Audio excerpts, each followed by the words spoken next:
Hello மக்களே, இன்றைக்கி என்ன சமையல்னா மாங்காய் புளிக்குழம்பு தான் வைக்க போகிறோம். அதுக்கு முதல்ல இந்த சட்டியில் கொஞ்சமாக வெந்தயம், ஜீரகம் கொஞ்சோடு சேர்த்துக்குவோம்.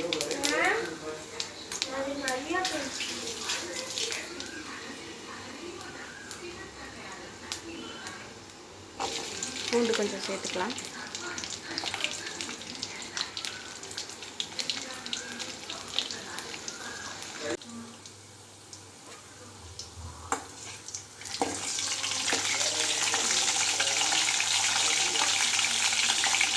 பூண்டு,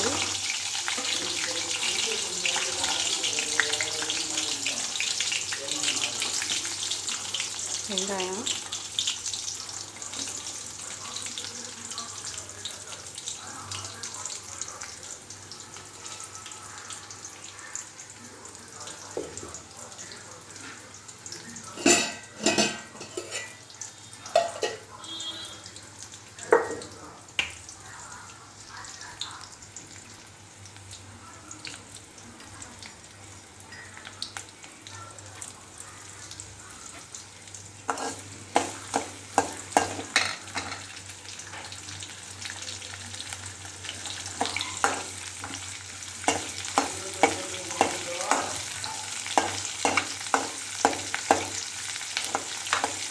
வெங்காயம் கொஞ்சம் வணங்கணும். அதுக்கு கொஞ்சம் உப்பு சேர்த்தாச்சு, நல்லா வணங்கட்டும்.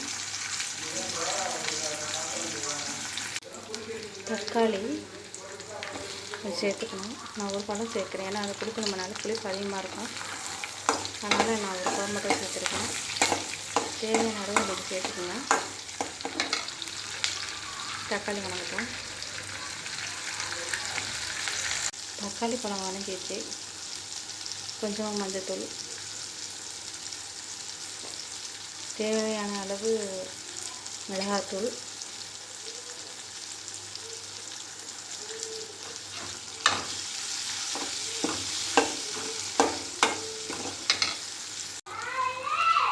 மல்லித்தூள் மல்லித்தூள் இந்த அளவு நான் சேர்த்துருக்கேன்.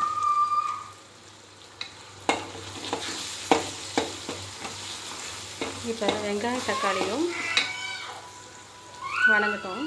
இதுக்கு தேவையான அளவு தண்ணி சேர்க்கணும்.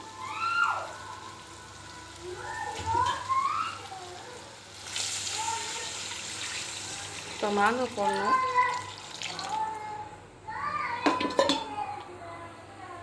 மாங்காய் கட் பண்ணி வச்சுருக்கேன்.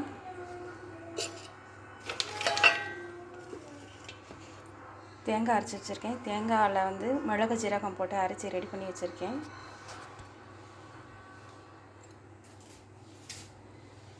நாலு மணி நேரம் ஊற வச்ச கொண்டைக்கடலை இருக்குது. இப்போ வந்து புளிக்குழம்புல மாங்காவும் கொண்டைக்கடலையும் போட போகிறேன். இதே மீன் குழம்பாக இருந்தால் மாங்காய் போட்டு செஞ்சால் நல்லா வாசமாக இருக்கும். குழந்தைங்க ரொம்ப விரும்பி சாப்பிடுவாங்க. இப்போ குழம்புல கொதி வந்துருச்சு. இப்போ மாங்காய் சேர்க்க வேண்டியதுதான்.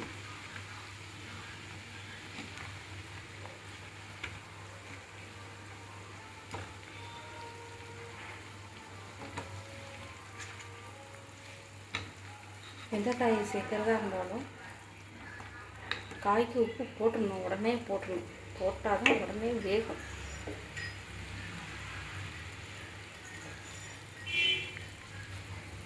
நான் இந்த அளவு சேர்க்குறேன், ஏன்னா குழம்பு கம்மியாக தான் வைக்கிறேன்.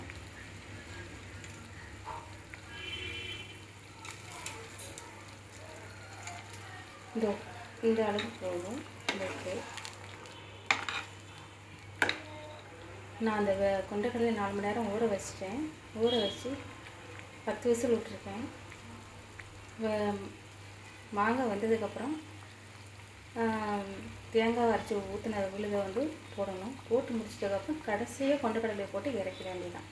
கொண்டைக்கடலையை வந்து போடணுன்னு அதில் அவசியம் இல்லை, ஏன்னா வேக வச்சாச்சு. வேக வச்சதுனால நம்ம அதை கடைசியாக போட்டு இறக்கிட வேண்டியதான். ஒரு 2 நிமிஷம் மசாலாலாம் தேங்காய் அதெல்லாம் இறக்குறதுக்கு ஒரு 2 நிமிஷம் போட்டு 2 நிமிஷம் ஒரு கொதிக்க வந்துருச்சுன்னா இறக்கிட வேண்டியது.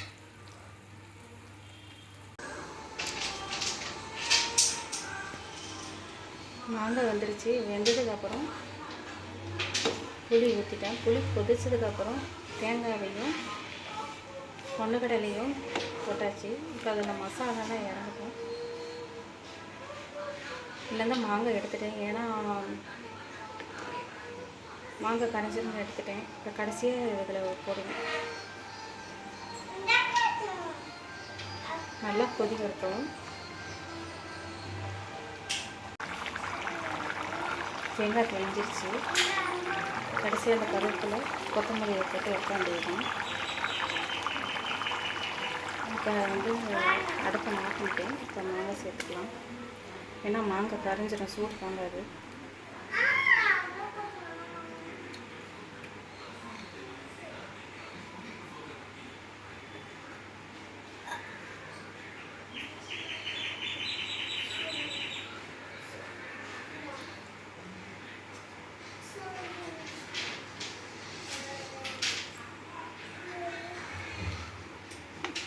இப்போ மாங்காய் புளிக்குழம்பு ரெடி.